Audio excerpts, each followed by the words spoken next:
You're listening to The Secrets of Star Trek, where we discuss the hidden layers and deeper meanings found in all the Star Trek TV series, movies, and more. And today we're discussing the latest episode of Lower Decks, Caves. I'm Dom Bettinelli, and joining me today on the panel is Jimmy Akin. Hey, Jimmy. Howdy, Dom. Father Corey couldn't be with us today, but he'll be back soon, we hope. Be sure to stick around to the end of the episode because we have more of your listener feedback. And we want to ask you to please share the podcast with your friends. Help us grow this community and reach more listeners. The number one way this podcast grows is by folks sharing with others. Share it with one person today, just one, and that would be a huge help to us. And another show on the StarQuest Network you are sure to enjoy, if you enjoy this one, is Jimmy Akin's Mysterious World, which you can find wherever fine podcasts are found or at mysterious.fm. So, Jimmy, we're talking about caves today. Can you help us go spelunking with a recap of this episode? This week, Lower Decks has no mystery ship sighting. Instead, it gives us a clip show, only unlike on the sitcom Community, it's made up of clips we've never seen before. The Lower Deckers are sent to study some moss in a cave on a planet, but there's an earthquake and they're trapped and can't contact the Cerritos. What's worse, the moss in the cave turns out to be carnivorous, and it's growing at an alarming rate. As they try to figure out a solution, they each tell a story about when they were previously trapped in a cave. Boimler tells how he was trapped in a cave with an officer who was a conspiracy nut that was convinced that they were in a morality trap by the shape-changing Vindorians. And it turned out they were. Rutherford tells a story about he and Dr. Ta'ana were trapped in a cave with an alien woman who died, but impregnated Rutherford with her new baby clone self. Mariner tells a story about how she and Delta Shift got trapped in a cave that made people age in weird ways. After these stories, they think they've figured out a way to reestablish communications with the Cerritos, but suddenly the carnivorous moss envelops them all, and it turns out that the moss is sentient. It won't let them leave until it hears Devana Tindy's story that she kept trying to tell, only the others kept cutting her off because it involved being trapped in a turbolift rather than a cave. So Devana relates her story, and it involves how she and the other Lower Deckers got trapped in a turbolift for hours on her first day on the Cerritos. And it was a bonding experience that helped solidify their friendship. The cave moss says it's eaten many interlopers, but has never made a friend, possibly because it's been eating interlopers. And it asks if they can be its friends. The Lower Deckers respond, "Sure, we were sent here to study you." And the cave moss tells them to take their scans as long as they continue to tell stories. We then cut to another part of the cave where two shape-changing Vindorians assume their true forms and announce that the Lower Deckers have passed their test, having successfully reestablished their friendship despite their recent promotions. The end. So your overall impression of this one?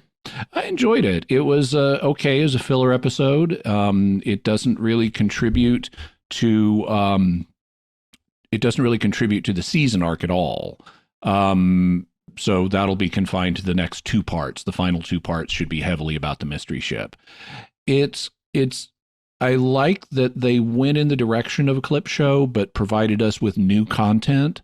So for people who may not be aware, clip shows are a money-saving device that get used in various forms of media where you don't have them typically at the end of seasons or towards the end of seasons. You don't have the money to do a full show, and you may be running low on scripts. And so what you do is you write a show where the characters sit around and reminisce about things from previous episodes, and they just use clips from previous episodes, which is why it's called a clip show. And these are typically low wattage on creativity. Even Star Trek, you see these a lot in sitcoms where the characters will sit around and say, "Remember that time when this character did this thing?" And then we'll see a clip of it. And they're generally regarded as being non-creative episodes. One of the worst is the second season clip show in Star Trek: The Next Generation, where Will Riker got injured, and to keep him alive, they got to stimulate his memory. And so we get to see bunches of clips of previous episodes of Next Gen. And they're generally very unsatisfying. But occasionally you have a series that decides to do something different. On Community, which was a kind of a avant-garde sitcom, they did a clip show, and they made sure that even though they were referring to things in the past, none of the clip footage was from a previous show. It was all newly created. And that's basically what they do here. Also, this episode kind of reminded me a little bit of another episode of Community called Remedial Chaos Theory, where you see the same scene played out 6 different ways. The characters are sitting around, they've ordered a pizza, they roll a 6-sided die to see who goes to the door to get the pizza. And depending on how the die rolls, or when they roll the die, they end up creating 6 parallel universes, each of which has a different person go to the door. And you see how the scenario plays out depending on who goes to get the pizza, and crazy things happen, and you get this amazing repetition with variations of the same sequence of events. It's really dramatic. To my mind, Remedial Chaos Theory is the best I've ever seen of a story that has these compartmentalized segments like that. And here we have something like that, where each of the people are in a cave. The caves all actually look pretty much identical. They even comment, because in Star Trek, it's normal to have like in Next Gen's era, they called it Planet Hell. But it's kind of a cave set that you can redress for different episodes. And they actually point that out. As soon as they beam down into this cave, Rutherford says, "I love caves. The flat floors, the weird smell." And someone else says they all kind of look the same. And that's an allusion to, set redressing in cave-based episodes. And Rutherford's comment about the flat floors, because these are, if you look in the original series, the floors in caves are completely flat. It's clearly just a cement studio floor. It's not an actual cave floor. Like if you look at Devil in the Dark, the episode with the silicon-based Horta, they're in these tunnels that all have remarkably flat cement studio floors. So they're poking fun at that. And I like this episode, but it's not, to me, it doesn't have the brilliance that Community did in its clip show or in Remedial Chaos Theory, but it's still good and I like it. Yeah, I enjoy one of the things I really like about Lower Decks is how they take things that fans comment on about all of the Star Trek series and blows it up a bit. And so this one is, did you ever notice how many episodes of Star Trek take place in caves that all look alike? And I do like that aspect of this, and that they pin a really huge red flag on it and just roll with it. And even within those stories, how often those stories have similarities, glowing pools of water, cave-ins, and all the other things that make caves on planets that Star Trek visits, interesting away missions. And there are a lot of them. I mean, I don't know that anybody has gone through and counted, but there are dozens of episodes of Star Trek that take place in caves. So it's kind of funny to have that. So I did like that. I did like that they are exploring each one's experience. Mariner hates caves, whereas Rutherford... Because of course Mariner does. Well, of course she does, right, because she eats everything. And Rutherford, the ever the optimist, like you mentioned, I love the flat floors, which is a call out of, it's in a studio. So I did like that. In fact, someone does say at the beginning of this mission, caves all kind of look the same, which is true, as you mentioned. They all these caves look the same because they are the same. So it is kind of funny. We have a bunch of different planets here. So we have the one from the frame narrative, Gratanus or Gratanus, which is kind of a call out to cave because grotto is a kind of cave. I think it's a name for that. Mm-hmm. And then there's Chiron 4 and Bulkus 9 and then there was on the board the ship. That was the other place that they were. So I did like that. Yes, and when I mentioned dozens of episodes of Star Trek must take place on in cave sets, or at least have caves in them. Yeah, I think I don't know if this was if they are telling us this, but at one point there's a line. It feels like a third of all our missions are in caves, and maybe that's the truth of a third of all Star Trek episodes have caves in them. That would be sounds a little high to me, but yeah. but entirely possible. I mean, it's kind of like in fact, I think they called this out in a previous season, how in the original series, all the planets kind of look alike, with the spray foam rocks and all that sort of stuff, and just lit differently. So, yeah. So they end up getting trapped in the cave, and of course, communicators don't work. And I think it's Mariner who points out, bunches of rocks always beat centuries of technological progress. Mm-hmm. And it is that funny idea, their communicators can communicate across vast distances, but drop a pile of rocks there and they're useless as anything. Mm-hmm. I did think that was a funny aspect of it, calling it out again. And they also can't beam through the rock for reasons. Carnivorous glowing moss, which was fun. They're there to study the moss, and it turns out to be carnivorous. And so we have the introduction of Levy, who's Lieutenant Levy, who we've seen again before. I mean, he was in, let's see, which episode was it? I didn't write it down, but he was in not Caves, but No Small Parts. That was the previous one, where it was established that he was a conspiracy theorist. But the reality is that sometimes conspiracies are real. Mm-hmm. And they are. That's why we have laws against them. That's right. Conspiracy is a crime. And even he was kind of surprised that his conspiracy theory about Vendorians being behind him and Boimler being stuck in the cave on Chiron 5, he actually was surprised that he was right, which is kind of funny. The Vendorians are a race that were originally introduced in the animated series. They look kind of like red squids that walk on tippy toes, but they can assume the form of other races. They're shape changers, and so they can impersonate you, and that makes them great fodder for conspiracy theories.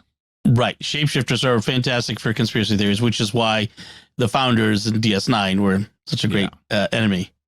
And in fact, Boimler kind of calls them like, why would they, our morality is not the same as Vendorian morality. Why would they be administering a morality test? And in fact, they were administering a morality test on them. The running gag of Levy dismissing the Battle of Wolf 359 as an inside job is brought back here. So that I like that. There's also a nice one where after they make contact with the Vendorians and they start, Levy earns their respect because it turns out Levy knows about their customs and, how they I forget exactly how he says it, but they're going to put spores in our necks to hatch their young and stuff like that. And it's, about our customs. And so that earns them respect, and they have a dinner party and they start swapping stories. And one of the things Levy mentions is a hark back to a 7th season Next Gen episode, which is not particularly well regarded, but these aliens develop evidence that regular use of warp travel across the same territory causes damage to subspace. And so this is an ecology-based episode. And the Federation announces new warp limits to where you can only go warp 5 except in emergency circumstances, which of course always apply. Right. So it's effectively not a limit. It gets a couple of lines of dialogue in later episodes, but they're basically always transgressing the warp speed limit. And then by the time of Voyager, I think they said at one point that Voyager is designed in such a way not to cause that damage, so they didn't have to deal with the issue on Voyager. But in this, Levy is talking to the Vendorians and is talking about, remember that time you guys falsified data about how going warp speed damages subspace? and that just nicely retcons it. It's that was never a real issue, that we don't have to pay any attention to that in the future. That was just falsified data as part of a Vendorian conspiracy. Let's never speak of it again. I also like the dinner party was some kind of bug, and Boimler is correctly and Levy's like yum and just digs in and starts eating the bug. So once that story's done, they're back in the present.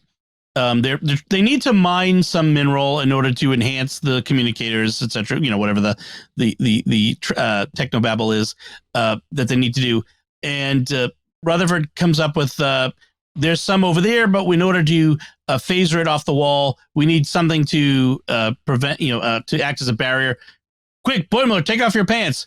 And he just like, boop, right off, and he hangs it over it so he can phaser it through the wall. And Marinus the others are kind of like, dude, you did that without thinking. It's like, hey, we're roommates.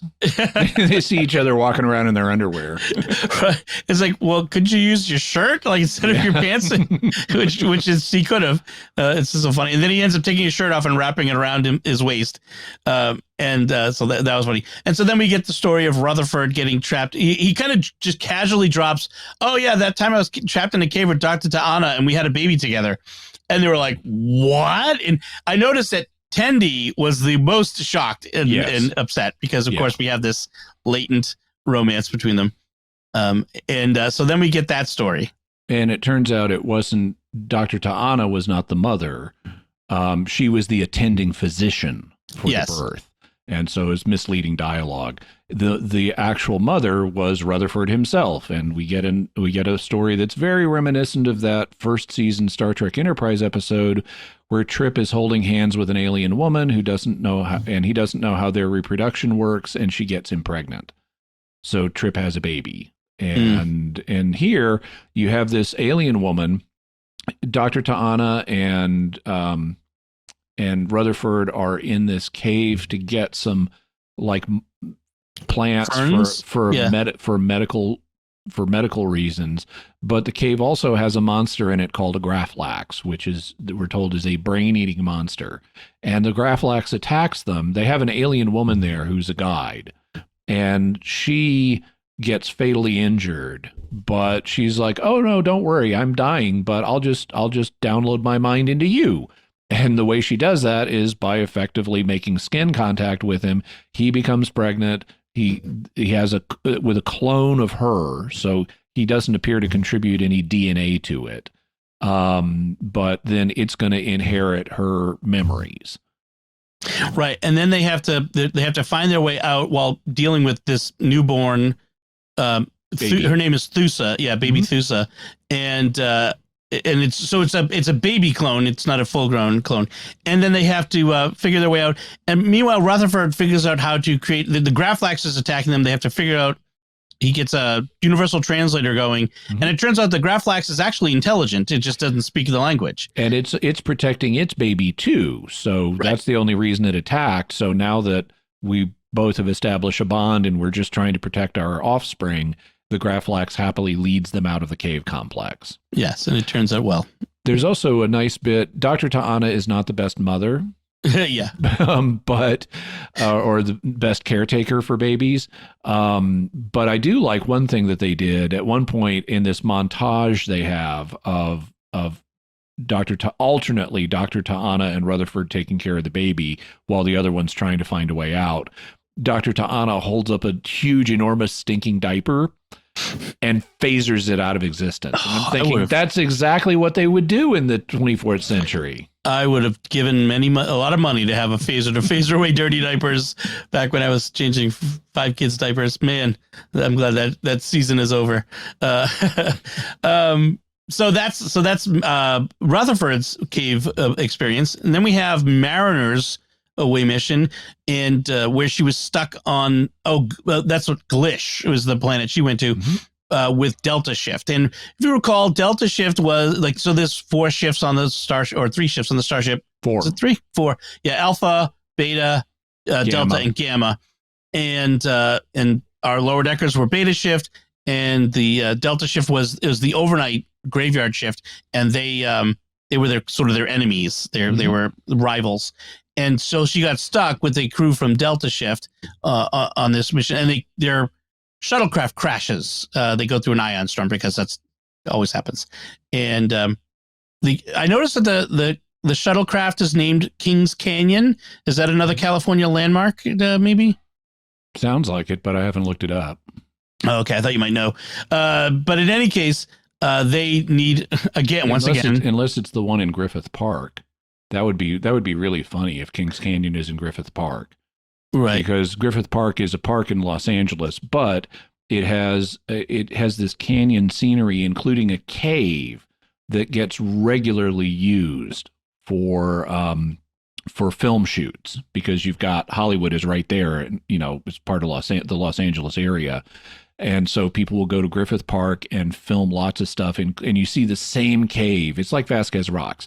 You see the same cave over and over again in TV shows and movies, and especially science fiction movies. And it would, if that cave is in Kings Canyon in an episode about caves, that would be really good. It might. I just did a quick search, and there is a Kings Canyon National Park in California near Sequoia. So it might not be, but it would be funny. It would be funny if it was. It should totally have been something related to a cave. I kind of wish it were. So anyway, once again, they need some sort of mineral to escape, because that's the trope. And this one is there happens to be a deposit of it right there. One of the guys on the crew I didn't mention, on the away team, has a broken leg, like a gruesomely broken compound fracture sticking out from the skin. It's like, this guy. And so they have to go get this material, but as they get closer to it, they age, and then as they move away from it, they return to their current age. And so you have none of them can get. So Mariner and the crew woman from Delta Shift, whose name I don't remember, they're going to age to death before they can get to the unobtainium that they need. Right. And so they get the guy with the broken leg because he's the youngest. And it's like the guy with the hideous compound fracture, he needs to crawl painfully through this field to get to the unobtainium. And then it turns out the other guy from Delta Shift went around the sideway and actually got younger and got to the unobtainium no problem. Yeah, Mariner's like, don't worry, your fracture will heal as you get closer because it will age, but it heals like wrong. And then it disintegrates and his foot disintegrates and drops off. Oh, and then as he gets further away from it, it doesn't come back. And at the end, I think they're repairing the shuttle with this material, and he's like, guys, can we go back for my leg? No, we'll have the doctor grow you a new one. It's like, I really want my leg. Oh man, that was funny. It was Caravitis was the woman, Amadou was the guy with the eye patch, and Asif was the guy with the broken leg. And they were all, again, characters we've seen before from Delta Shift. I think in the one where they were in the competition, I think, to get to that location on the ship. I like how Delta Shift has legitimate grievances. It's like we're up in the middle of the night. No one ever sees and recognizes our accomplishments. Right. They're still lower deckers because everything that they do what our lower deckers do, but no one notices. And then Mariner also recognizes, and then you have to fix all the stuff that we break during our shift, right? And like, yep, we resent that too. So by the end of it, though, they're doing their Delta Shift chant, and Mariner is joining in. Right. That's right. And which shocked our lower deckers that she would join in the lower deckers. But it's, again, that theme of friendship, and because the thing with Dr. Tahana and Rutherford we didn't mention was how she says how much she hates engineers and babies. And by the end of it, Rutherford says, "Am I the first engineer that you like?" And then she tells him to shut the bleep up and move on. But she has learned to like the baby. Yes. Let's see, the sentient, meanwhile, so they get back, they're like, okay, we have what we need. We've fixed the communicators, and we're about to communicate to the Cerritos to get off. And then that's when the sentient moss won't let them leave, covers them over until it hears Tendy's story about getting stuck in the turbolift that she's been trying to tell this whole time. And a turbolift is kind of like a cave, and it's sort of a reference to this idea that it's a trope, this whole stuck in a confined space, so we have to have a story of getting out of the space. And which is another thing that Star Trek has done at least once, the stuck in the turbolift. At least twice. Okay. Because there's the one with Picard and the kids. And there's the one with Spock and number 1. Oh, in the short tracks. That's right. Mm-hmm. That's right. I forgot that. And there are other. Oh, no, it's more than that, because there's also Odo and Loaxana get stuck in a turbolift. Yep. And I'm sure there are others too. Yeah, that's true. So it's enough to be a trope on Star Trek. So this story harkens all the way back to the first season episode where the ship had just suffered from the rage virus, and so everything was being cleaned up, and they were new friends, they had been drinking in the lounge and got on the turbolift, and the turbolift broke, and they're stuck in there, and like, oh, how we, it'll be forever, we get out of here. And so the expectation is after hours and hours of being stuck in here, they're gonna hate each other. But in fact, they play all these games, and 4 hours later, they're closer than ever. And Tendi says she finally feels like she fits in because she's the only Orion in Starfleet. And then the doors slam open, and Shax roars at them, "I'm here to rescue you!" in a scary voice. And they all scream. And then and as you mentioned, the sentient moss is like, "Hey, I'd love to hear stories of friendship."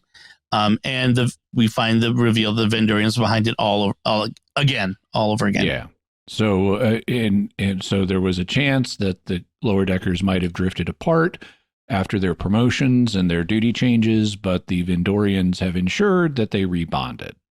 Yes, and that's good actually, because that's what one of the things that we were concerned about is they're lower deckers. What's going to happen when they promote them this season? Is it going to change the show? No, clearly, it's sort of a farce animation show. They're going to keep it. They'll take whatever steps they need to keep it going in the way we love it. But I like that they developed an episode just for that purpose, to tell us things aren't really going to change for our lower deckers. So, which is good. Any other notes on this one, Jimmy? Nope. All right, let's get to that feedback that I mentioned. Our first feedback comes from John, who sent to this email.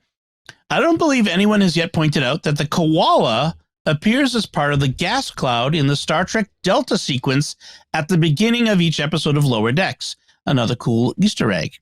So this is that identity, like the Star Trek swoosh thing at the beginning. So yeah. Yeah. And I'm not surprised I haven't noticed it, because I hate those. It's just company vanity time waster before we get into the show. Yeah, it's sort of like the 20th Century Fox fanfare or Marvel's thing. It's the unskippable. It's like, and this kind of got crazy a number of years ago on DVD, where you'd have these unskippable vanity title cards. Yes, and it's my gosh, the TV equivalent of that.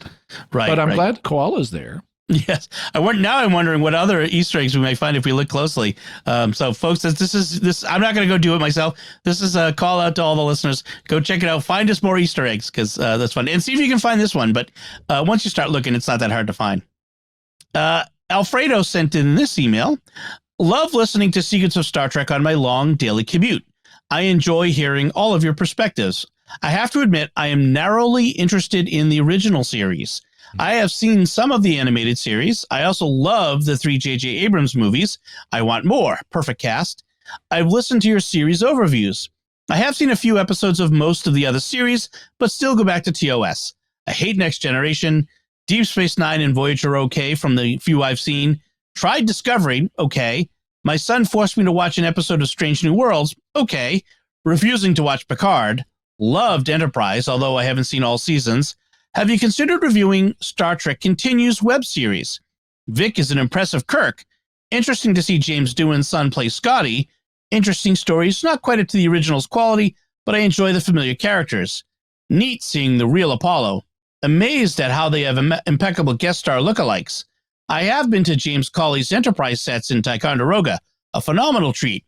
A couple of his episodes have been okay, but can't get past his hair. Please do more podcasts of the original series and the 3 new movies. Amazed hearing some Catholic scholars talk Trek. So, a lot there. Well, we plan to get to all of the original series episodes and all of the movies. So that shouldn't be a problem. That's in the pipeline. It'll just take us a while to do all of them. One of the things that, and we have, I know I've considered, I don't recall if we've actually discussed it, but I know I've considered proposing that we look at some of the spinoff, fan productions. Mm-hmm. And we have mentioned them here on the show before, but I think we've talked about, or we may well at some point in the future do reviews of fan productions. And some of them are impressive, although I agree with you. I don't think the stories are up to the same standard, and the acting is not always up to the same standard. In terms of your preferences, it sounds like you have some very unique preferences in terms of which manifestations of Star Trek you like. And it sounds to me like it's primarily based around the characters, that may be what you find interesting, is you like this particular set of characters. And that's totally understandable. I would mention that if you get to know a new set of characters, you can appreciate them, but it can take a while. One of the things that I noticed a long time ago is I often, when I hear, like, listen to an album of music, I don't appreciate it as much the first time as I do later after I've heard it a few times, because there's a bit of a learning curve of what is the artist trying to do here. And once I understand what the artist is trying to do, I appreciate it better. And that's kind of like learning the characters in a series. So I would recommend at some point, tackle Deep Space Nine. It has the best, most interesting set of characters across the Star Trek franchise. Unfortunately, it takes a few seasons to really build, but once it builds, it is a really great story with really compelling characters who you get a very thorough understanding of. So if you're character focused, whereas I tend to be more plot focused, but if you're character focused, I would recommend Deep Space Nine to you. It just would take a while to learn the characters and for the show to kind of find its feet. But once it finds its feet, it takes off a running. I would add that I have a 6-episode rule, which is based on the classic 26-episode seasons. But it sort of comes from watching The Next Generation, which is if I see a show that I think I'll enjoy based on what it's about and what I read about it or hear about it, I have to give it 6 episodes of, from its beginning before I make a judgment about it, because often with a lot of shows, those first few episodes, they're just figuring out how the characters work and how things go. Even with Next Gen, it's more than the first 6. It's the first 2 seasons of Next Gen are substandard. It doesn't get good until the end of season 3. I would say at least jump to the 2nd season and give it a shot. Watch a handful of episodes of that. And if you like the J.J. Abrams movies and TOS, give Strange New Worlds another shot, because especially the later seasons, it's really good. So just my recommendation. I love the original series. That's where I started with my dad. Me too. Yeah, so that without your dad. Yeah, without my dad. But I have a lot of feelings for that. So some of the other things he mentioned the Real Apollo. They got in that web series, Star Trek Continues. They got the original actor from TOS to reprise his role as Apollo. And there are a number of actors like that they got, including Walter Koenig, who played Chekhov in the original series. He also appears in that. And then he mentions James Cawley's Enterprise sets in Ticonderoga. A fan who was making a fan production built exact reproductions of the original series sets in Ticonderoga, New York. And it's not open for tours, that you can actually go and visit it and sit in Kirk's chair and the whole thing like that. So are there other Ticonderogas besides New York?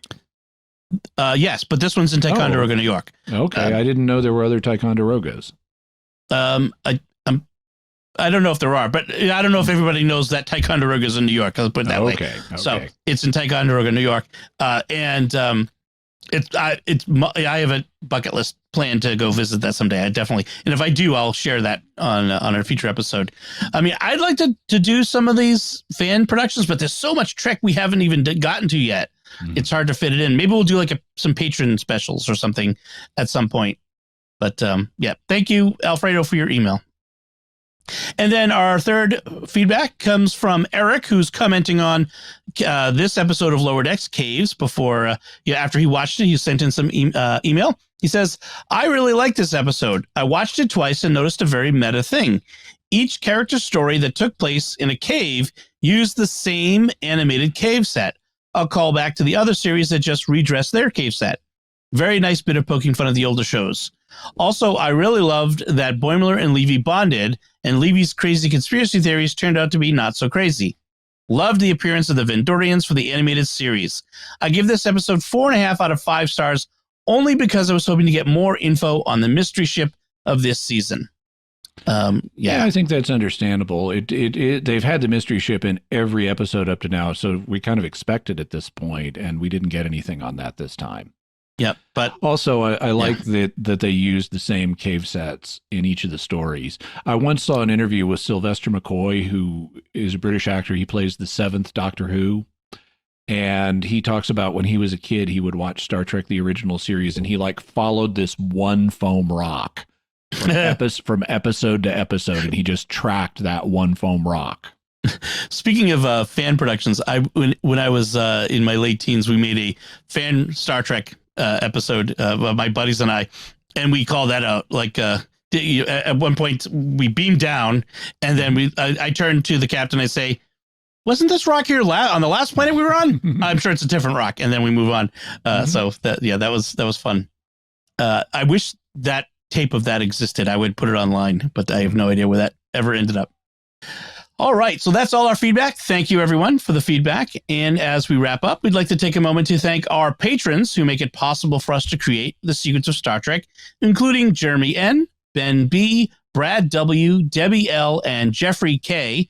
Their generous donations at sqpn.com/give make it possible for us to continue the Secrets of Star Trek and all the shows at StarQuest. And you can join them by visiting sqpn.com/give. So we'd love to hear what you think of this Lower Decks episode, Caves. You can let us know by commenting on the show at sqpn.com/trek, our Facebook page at facebook.com/StarQuestMedia. Send an email to trek@sqpn.com. Visit our Discord community at sqpn.com/discord, or watch The Secrets of Star Trek on our YouTube channel at youtube.com/StarQuestMedia, where you can also leave a comment. We'll be back next time when we'll be discussing the next new episode of Lower Decks. And until then, Jimmy Akin, thank you for joining me and sharing the Secrets of Star Trek. Thank you, Dom, and live long and prosper. Report to headquarters. Dom has passed over on my test. And once again, I'm Dom Bettinelli. Thank you for listening to the Secrets of Star Trek on StarQuest. Remember, I hate kids!